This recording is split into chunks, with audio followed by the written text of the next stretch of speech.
വിശദമായ വാർത്തകളിലേക്ക്. Kerala Congress steering committee യോഗം അല്പസമയത്തിനകം കോട്ടയത്തെ സംസ്ഥാന കമ്മിറ്റി ഓഫീസിൽ ആരംഭിക്കും. ബാർ കോഴക്കേസിന്റെ ഗൂഢാലോചനയ്ക്ക് പിന്നിൽ രമേശ് ചെന്നിത്തല അടക്കമുള്ള കോൺഗ്രസ് നേതാക്കളാണെന്ന് കേരള കോൺഗ്രസ് നേതൃത്വം ഒളിഞ്ഞും തെളിഞ്ഞും ആരോപണങ്ങൾ ഉന്നയിക്കുന്ന സാഹചര്യത്തിലാണ് സ്റ്റിയറിംഗ് കമ്മിറ്റി യോഗം. കൂടുതൽ വിവരങ്ങളുമായി ടി പി പ്രശാന്ത് ചേർന്നു. പ്രശാന്ത്, യോഗം എപ്പോഴാകും ആരംഭിക്കുക? എന്തൊക്കെ കാര്യങ്ങളാകും യോഗത്തിൽ ചർച്ചയാവുക?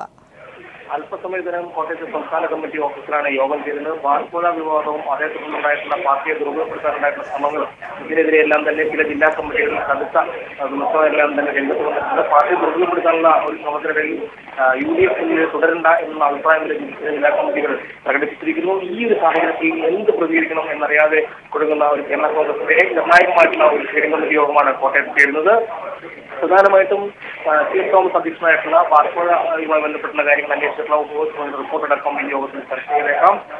ഇത്തരത്തിലുള്ള ചർച്ചകൾ ഉയർന്നു വരുമ്പോൾ ഈ റിപ്പോർട്ട് ചർച്ച ചെയ്യുന്നതിനോടൊപ്പം ചില പ്രമുഖ നേതാക്കൾ റിപ്പോർട്ട് പുറത്തുവിടണമെന്നുള്ള അഭിപ്രായം അടക്കം തന്നെ അവർ പറഞ്ഞിട്ടുണ്ട്. ഈ സാഹചര്യത്തിൽ അത് ഏത് തരത്തിലായിരിക്കും ഇത് പുറത്തുവിടുന്നതിനെ കുറിച്ചുള്ള ആശങ്കകളും ഒരു സങ്കീർണമായി തന്നെ കേരള കോൺഗ്രസ് നിൽക്കുന്നു. ഒപ്പം ഈ റിപ്പോർട്ട് പുറത്തുവിടണം എന്നുള്ള ഒരു അഭിപ്രായത്തോടു കൂടി തന്നെയാണ് UDF അടക്കമുള്ള നേതാക്കൾ രംഗത്തുള്ളത്. അതേസമയം മുന്നണി വിടുന്ന ഒരു കാര്യത്തിനെ കുറിച്ച് യാതൊരു തരത്തിലും അഭിപ്രായം പറഞ്ഞിട്ടില്ല. കാരണം മുന്നണി വിടണ്ട എന്നൊരു അഭിപ്രായമാണ് UDF എടുത്തിരിക്കുന്നത്. അതുകൊണ്ട് കേരള കോൺഗ്രസ് സ്റ്റിയറിംഗ് കമ്മിറ്റി യോഗം അല്പസമയത്തിനകം കോട്ടയത്ത് ആരംഭിക്കും. വിവരങ്ങളാണ് ടി പി പ്രശാന്ത് നൽകിയത്. മറ്റു വാർത്തകളിലേക്ക്. എറണാകുളം ജില്ലയിലെ അന്യസംസ്ഥാന തൊഴിലാളികളുടെ ക്യാമ്പുകളിൽ എക്സൈസിന്റെ നേതൃത്വത്തിൽ മിന്നൽ റെയ്ഡ്. എക്സൈസ് കമ്മീഷണർ ഋഷിരാജ് സിംഗിന്റെ നേതൃത്വത്തിലായിരുന്നു പരിശോധന. റെയ്ഡിൽ കഞ്ചാവ് ഉൾപ്പെടെ 3000 കിലോ പുകയില ഉൽപ്പന്നങ്ങൾ എക്സൈസ് പിടിച്ചെടുത്തു. സംസ്ഥാന തൊഴിലാളി ക്യാമ്പുകളെ കേന്ദ്രീകരിച്ച് ഓപ്പറേഷൻ ഭായി എന്ന് പേരിട്ടിരിക്കുന്ന പരിശോധന ഇന്ന് രാവിലെ 5:30 മുതലാണ് എക്സൈസ് ആരംഭിച്ചത്. എറണാകുളം ജില്ലയിൽ ഇതര സംസ്ഥാന തൊഴിലാളികൾ അധികമായി പാർക്കുന്ന പെരുമ്പാവൂർ, ആലുവ, അങ്കമാലി, മൂവാറ്റുപുഴ എന്നീ പ്രദേശങ്ങൾ കേന്ദ്രീകരിച്ചായിരുന്നു എക്സൈസ് സംഘത്തിന്റെ റെയ്ഡ്. 4000 കിലോയിലധികം പുകയില ഉൽപ്പന്നങ്ങൾ എക്സൈസ് പിടിച്ചെടുത്തു. പെരുമ്പാവൂരിലെ 3 ഗോഡൌണുകളിൽ നടന്ന റെയ്ഡിൽ നിന്നുമാണ് മൂർഷിദാബാദിൽ നിന്നെത്തിച്ച വൻ ബീഡി ശേഖരം എക്സൈസ് പിടികൂടിയത്. ഇതിനു പുറമെ കഞ്ചാവ്, ഹെറോയിൻ, ബ്രൗൺ ഷുഗർ തുടങ്ങിയ മയക്കുമരുന്ന്, ലഹരി ഗുളികകൾ, ഗുഡ്ക, ഹാൻഡ്സ് അടക്കമുള്ള നിരോധിത മസാല ഉൽപ്പന്നങ്ങളും എക്സൈസ് പിടിച്ചെടുത്തു. മൂവാറ്റുപുഴയിലെ കേന്ദ്രങ്ങളിൽ നടന്ന റെയ്ഡിൽ 5 ലിറ്ററോളം വരുന്ന വ്യാജമദ്യവും എക്സൈസ് പിടികൂടി. അനധികൃതമായി സൂക്ഷിച്ചിരുന്ന സിം കാർഡുകളും ഇവരിൽ നിന്ന് പിടിച്ചെടുത്തവയിൽപ്പെടുന്നു. 22 ഇതര സംസ്ഥാന തൊഴിലാളികളെ എക്സൈസ് കസ്റ്റഡിയിലെടുത്തിട്ടുണ്ട്. എക്സൈസ് കമ്മീഷണർ ഋഷിരാജ് സിംഗിന്റെ മേൽനോട്ടത്തിൽ എറണാകുളം, തൃശൂർ റേഞ്ചുകളിൽ നിന്നുള്ള എക്സൈസ് സംഘം 22 സംഘങ്ങളായി തിരിഞ്ഞാണ് മിന്നൽ പരിശോധന നടത്തിയത്. 9 പോലീസ് ടീമിന്റെ സഹായവും ഇവർക്ക് ലഭിച്ചു.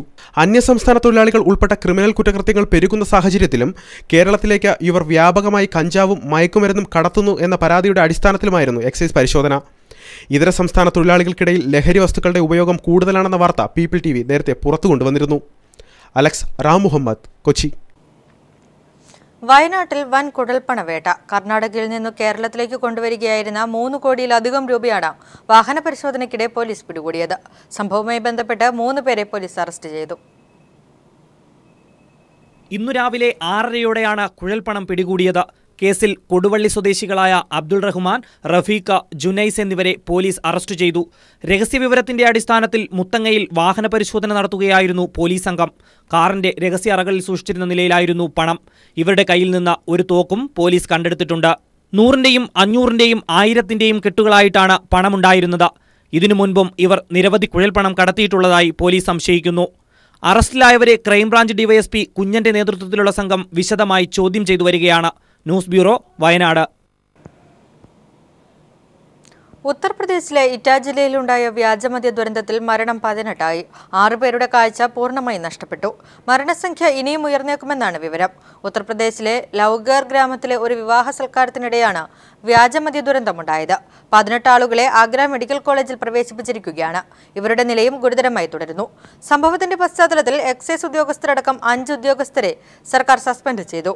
അഡീഷണൽ പ്രിൻസിപ്പൽ സെക്രട്ടറിയുടെ നേതൃത്വത്തിൽ ഉന്നതതല അന്വേഷണത്തിനും സമാജ്വാദി സർക്കാർ ഉത്തരവിട്ടു. മരണപ്പെട്ടവരുടെ കുടുംബാംഗങ്ങൾക്ക് 2 ലക്ഷം രൂപ നഷ്ടപരിഹാരം സംസ്ഥാന സർക്കാർ പ്രഖ്യാപിച്ചു. പാർലമെന്റിന്റെ വർഷകാല സമ്മേളനത്തിന് നാളെ തുടക്കമാകും. സമ്മേളനത്തിന് മുന്നോടിയായി കേരളത്തിൽ നിന്നുള്ള MP-മാരുടെ യോഗം ദില്ലിയിൽ ആരംഭിച്ചു. മുഖ്യമന്ത്രി പിണറായി വിജയനും മന്ത്രിമാരായ കടന്നപ്പള്ളി രാമചന്ദ്രൻ, VS സുനിൽകുമാർ, KK ശൈലജ തുടങ്ങിയവരും യോഗത്തിൽ പങ്കെടുക്കുന്നുണ്ട്. വിവരങ്ങളുമായി M. സന്തോഷ് ചേരുന്നു. സന്തോഷ്, വിവരങ്ങൾ. ഹണി, പാർലമെന്റിന്റെ വർഷകാല സമ്മേളനം നാളെ ആരംഭിക്കാനിരിക്കെ ദില്ലിയിൽ ഇന്ന് നിർണായക യോഗങ്ങളാണ് നടക്കുന്നത്. കേരളത്തിൽ നിന്നുള്ള എംപിമാരുടെ യോഗം മുഖ്യമന്ത്രി പിണറായി വിജയന്റെ സാന്നിധ്യത്തിൽ കേരള ഹൗസിൽ ഇപ്പോൾ പുരോഗമിക്കുകയാണ്. കേരളത്തിന്റെ പ്രധാന ആവശ്യങ്ങൾ, പൊതുവായ ആവശ്യങ്ങൾ കക്ഷി രാഷ്ട്രീയ ഭേദമന്യേ പാർലമെന്റിൽ ഒറ്റക്കെട്ടായി അവതരിപ്പിക്കുന്നതിനാവശ്യമായ ചർച്ചകളാണ് ഇപ്പോൾ പുരോഗമിക്കുന്നത്. കേരളത്തെ സംബന്ധിക്കുന്ന ഏറ്റവും പ്രധാനപ്പെട്ട വിഷയങ്ങളിൽ ഒന്ന് കുളച്ചിൽ തുറമുഖത്തിന് അനുമതി നൽകിയത് വഴി വിഴിഞ്ഞം തുറമുഖത്തിനുണ്ടാകുന്ന ഭീഷണിയാണ്. ഇതിലുള്ള ആശങ്ക കേന്ദ്ര സർക്കാരിനെയും പാർലമെന്റിനെയും അറിയിക്കുക എന്നുള്ളതാണ് ഏറ്റവും പ്രധാനമായ കാര്യം. അതിനാവശ്യമായ ചർച്ചകൾ ഏത് രീതിയിൽ ഈ വിഷയം ഉന്നയിക്കും എന്നതിനെ സംബന്ധിച്ച ചർച്ചകൾ നടക്കുന്നു. അതോടൊപ്പം തന്നെ കേരളത്തിൽ നേരിടുന്ന മറ്റൊരു പ്രധാന പ്രശ്നം കാർഷിക ഉൽപ്പന്നങ്ങളുടെ വിലത്തകർച്ചയാണ്. റബ്ബർ, നാളികേരം, കുരുമുളക് ഉൾപ്പെടെയുള്ള നാണ്യവിളകൾക്ക് ഇപ്പോൾ വിലത്തകർച്ച നേരിടുന്നുണ്ട്. ഇത് മറികടക്കാൻ ആവശ്യമായിട്ടുള്ള സമ്മർദ്ദം കേന്ദ്ര സർക്കാരിൽ ചെലുത്തുക എന്നുള്ളതും ഈ യോഗത്തിന്റെ പ്രധാനപ്പെട്ട ഒരു അജണ്ടയിൽ ഉൾപ്പെടുന്നു. ഇത് കൂടാതെ കേരളത്തിന്റെ സ്ഥിരകാല ആവശ്യമായ എയിംസ് ഉൾപ്പെടെയുള്ള കാര്യങ്ങളും പാർലമെന്റിൽ കേരളത്തിൽ നിന്നുള്ള എംപിമാർ ഉന്നയിക്കും. രാവിലെ ഇന്ന് കേന്ദ്ര സർക്കാർ വിളിച്ചു ചേർത്ത സർവകക്ഷി യോഗം നടന്നിരുന്നു. ഈ സർവകക്ഷി യോഗത്തിൽ സർക്കാരിനെതിരെ കോൺഗ്രസ് വലിയ രൂക്ഷമായ ഭാഷയിലുള്ള വിമർശനങ്ങൾ ഉന്നയിച്ചു. പ്രത്യേകിച്ചും കാശ്മീരിൽ ഇപ്പോൾ നിലനിൽക്കുന്ന സംഘർഷങ്ങൾ, അതോടൊപ്പം തന്നെ സംസ്ഥാനങ്ങളുടെ അധികാരങ്ങൾ കവർന്നെടുക്കാൻ കേന്ദ്ര സർക്കാർ ശ്രമിക്കുന്നു എന്നുള്ള ആരോപണവും കോൺഗ്രസ് ഈ സർവകക്ഷി യോഗം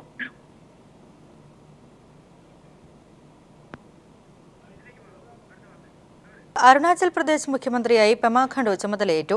13-അംഗ മന്ത്രിസഭയും അധികാരമേറ്റു. വിവരങ്ങളുമായി മനു ശങ്കർ ചേരുന്നു. മനു, സത്യപ്രതിജ്ഞയുടെ വിവരങ്ങളൊപ്പം വിശ്വാസ വോട്ടെടുപ്പ് സംബന്ധിച്ച ഗവർണറുടെ തീരുമാനം എപ്പോഴാകും അറിയാനാകുക? ഹണി, നിലവിൽ മുൻ മുഖ്യമന്ത്രി നബാം തുക്കി ഒപ്പം വിമത മുഖ്യമന്ത്രിയായിരുന്ന കലിഗോ പുൾ എന്നിവരെ ഇറ്റാനഗർ രാജ്ഭവനിൽ സാക്ഷി നിർത്തിയായിരുന്നു പുതിയ മുഖ്യമന്ത്രിയായി, അരുണാചലിന്റെ പുതിയ മുഖ്യമന്ത്രിയായി പെമാ ഖണ്ഡു സത്യപ്രതിജ്ഞ ചെയ്ത് സ്ഥാനമേറ്റത്. പെമാ ഖണ്ഡുവിനൊപ്പം മറ്റ് 13 മന്ത്രിസഭയിലെ അംഗങ്ങൾക്കും ഗവർണർ തഥാഗത റോയ് സത്യവാചകം ചൊല്ലിക്കൊടുത്തു. നിലവിൽ ചൌമി മെയിനാണ് ഉപമുഖ്യമന്ത്രി. 44 അംഗങ്ങളുടെ പിന്തുണ ഇന്നലെ തന്നെ ഗവർണർ മുമ്പാകെ എത്തി നിലവിൽ പെമാ ഖണ്ഡു അറിയിച്ചിരുന്നു. ഇതിന് പിന്നാലെ പുതിയ സർക്കാർ രൂപീകരണത്തിന് ക്ഷണിക്കണമെന്നും ആവശ്യപ്പെട്ടിരുന്നു. ഇതനുസരിച്ചാണ് ഗവർണർ ഇന്ന് പെമാ ഖണ്ഡുവിനെ സർക്കാർ രൂപീകരണത്തിനായി ക്ഷണിച്ചതും. അതിനാൽ സത്യപ്രതിജ്ഞ ചടങ്ങടക്കം പൂർത്തിയായ സാഹചര്യത്തിൽ അടുത്ത ദിവസം തന്നെ നിയമസഭാ സമ്മേളനം വിളിച്ചു ചേർക്കും. നിലവിൽ ഒരു അവിശ്വാസത്തിന് പ്രതിപക്ഷം ശ്രമിച്ചേക്കില്ല എന്ന സൂചനകളാണ് ലഭിക്കുന്നത്. അതിനാൽ നിലവിൽ കുറവാണ്. വിശ്വാസ വോട്ടെടുപ്പ് നടന്നേക്കില്ല എന്നാണ് വ്യക്തമാകുന്നത്. അതിനാൽ ഇനി നിയമസഭാ സ്പീക്കർ തെരഞ്ഞെടുപ്പിൽ പിന്തുണ അറിയിക്കുക എന്നത് മാത്രമാകും കോൺഗ്രസിന് മുന്നിലെ കടമ്പ. ഹണി, മനുശങ്കറാണ് വിവരങ്ങൾ നൽകിയത് ദില്ലിയിൽ നിന്നും. മറ്റു വാർത്തകളിലേക്ക്. കോടികൾ ചിലവഴിച്ച് നിർമ്മിച്ച ആശുപത്രി കെട്ടിടം കാടുപിടിച്ച് നശിക്കുന്നു. ആലപ്പുഴ മെഡിക്കൽ കോളേജിലെ പഴയ കെട്ടിടങ്ങളാണ് നശിക്കുന്നത്. ആശുപത്രി നവീകരണം എന്ന പേരിൽ പുതിയ കെട്ടിടങ്ങളുടെ നിർമ്മാണം നടക്കുന്നതിനിടയിലാണ് പഴയ കെട്ടിടങ്ങൾ അവഗണിക്കുന്നത്. ആലപ്പുഴ മെഡിക്കൽ കോളേജിലെ പഴയ കെട്ടിടങ്ങളാണ് കാടുപിടിച്ച് നശിക്കുന്നത്. ആശുപത്രി വണ്ടാനത്തേക്ക് മാറ്റിയ ശേഷം പഴയ കെട്ടിടങ്ങൾ ജില്ലാ ആശുപത്രിക്ക് വേണ്ടി നൽകുമെന്നായിരുന്നു ഉറപ്പ്. എന്നാൽ കഴിഞ്ഞ 5 വർഷത്തിനിടയിൽ ഇത്തരം പ്രവർത്തനങ്ങൾ ഒന്നും തന്നെ നടക്കാതിരുന്നത് മൂലം നിരവധി കെട്ടിടങ്ങൾ കാടുപിടിച്ച് നശിച്ച നിലയിലാണ്.